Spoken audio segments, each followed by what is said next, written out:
সাবধান প্রত্যেক এস নামের মানুষকে। 2 তারিখ থেকে 10 তারিখ নববর্ষের প্রথম সপ্তাহে কয়েকটি বিশেষ সমস্যা অপেক্ষা করছে এস নামের মানুষদের রাশিতে। আজকের এই ভিডিওতে নেগেটিভ বিষয়গুলি সম্পর্কে আমরা বেশি করে জেনে নেব, কারণ যে সমস্ত বাধাগুলি আপনাদের রাশিতে অর্থাৎ এস নামের মানুষদের রাশিতে বর্তমান, এই বাধাগুলি সম্পর্কে জেনে আপনারা এই উপর বিভিন্ন কার্য সম্পর্কে ভাবতে পারবেন এবং সময় নিয়ে কার্য করতে পারবেন, যার কারণে সমস্যাগুলি থেকে মুক্তি পেতে পারেন। সাধারণ ক্ষেত্রে জ্যোতিষশাস্ত্র বা রাশিচক্র আমাদের এই দরকারে সবথেকে বেশি কাজে লেগে থাকে। আমাদের সমস্ত ভবিষ্যতের ছোটোখাটো বিষয়গুলি অনুমান করে। হ্যাঁ, যদিও 100% সঠিক অনুমান করা কখনোই সম্ভব নয়। কখন কি ঘটে তা সমস্ত কিছুই আমাদের অজানা। তারই মধ্যে বিশেষ কিছু ঘটনা যা রাশিচক্রের উপর নির্ভরশীল, যেগুলি আপনার গ্রহের অবস্থানের উপর নির্ভর করে, সেই সমস্ত ঘটনাগুলি সম্পর্কে আগাম জানার মাধ্যমে তাতে যদি কোনো বাধা থাকে তাহলে তার থেকে বেরোনো বা সমস্যা এড়াতে কী করণীয়, এগুলি আজকের এই ভিডিওর আলোচ্য বিষয়। বন্ধুরা, প্রত্যেককে স্বাগত ভাগ্যফল চ্যানেলে।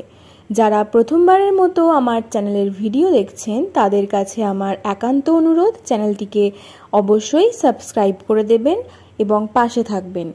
এবং যারা অলরেডি চ্যানেলটিকে সাবস্ক্রাইব করে দিয়েছেন তাদেরকে অসংখ্য ধন্যবাদ। তবে আসুন আর দেরি না করে ভিডিওর মূল পর্বে প্রবেশ করা যাক। প্রথমেই বলি বাধা সম্পর্কে, যে বিশেষ বাধাগুলি রয়েছে। প্রথমে আর্থিক দিকে আপনারা যখনই কর্মে উদ্যোগী হয়ে উঠবেন তখনই মানসিক চাপ বৃদ্ধি পাবে। হ্যাঁ, বর্তমান সময়টি এস নামের মানুষদের জন্য অত্যন্তই কনফিউজিং একটি সময়। সময়টিতে আপনাদের প্রিয় মানুষদের সঙ্গে হওয়া ঘটনার কারণে আপনার উপর মানসিক চাপ বৃদ্ধি পাবে। সম্পর্কের ক্ষেত্রে আপনারা চাপ বৃদ্ধি পাওয়ার কারণে বিভিন্ন কর্মের উপরও প্রভাব পড়বে, যা কখনোই পজিটিভ হবে না ধরে নিন। অর্থাৎ কর্মের প্রতি প্রচুর পরিমাণে মনোযোগী একমাত্র আপনার কর্মে উন্নতি আনতে পারে। তবে দর্শক বন্ধুরা, সমস্যা আসবে এটা কিন্তু অবশ্যই মাথায় রাখবেন। কোনো রকম পারিবারিক সমস্যা সবথেকে বেশি হওয়ার সম্ভাবনা রয়েছে এই বর্তমান সময়টিতে। বৈশাখ মাসের 2 থেকে 10 তারিখের মধ্যেটিতে আপনাদের পারিবারিক সমস্যা অত্যন্ত বৃদ্ধি পেতে পারে এবং কোনো না কোনোভাবে সমস্যার মধ্যেই আপনারা রয়ে যাবেন। হয়তো কোনো সময় আপনারা ভাববেন যে সমস্যা হয়তো শেষ হয়ে গেছে বা আমরা হয়তো সমস্যা থেকে বেরিয়ে এসেছি, কিন্তু পরক্ষণেই দেখবেন এমন কিছুই না, আপনারা সেই সমস্যার মধ্যেই এখনও পড়ে আছেন। এটা আপনাদের সঙ্গে কিন্তু হবে, যার থেকে অবশ্যই আপনাদের মোটিভেট থাকতে হবে এবং কর্ম করে যেতে হবে। এটা একটি অত্যন্ত গুরুত্বপূর্ণ বিষয়।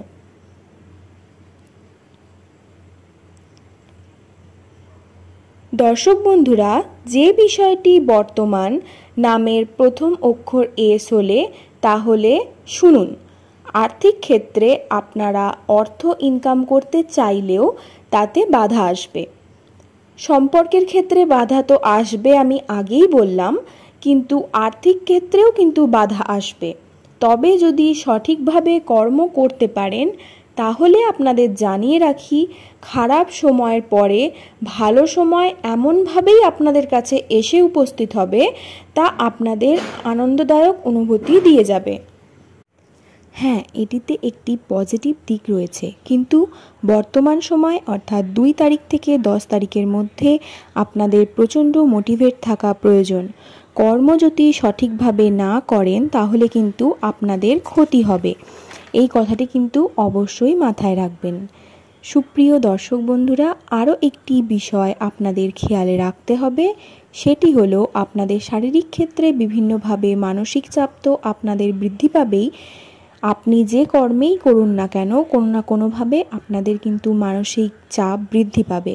তাই অবশ্যই আপনারা আপনাদের শরীরের দিকে নজর রাখুন এবং কোনো সমস্যা হলে অবশ্যই চিকিৎসকের পরামর্শ নেবেন।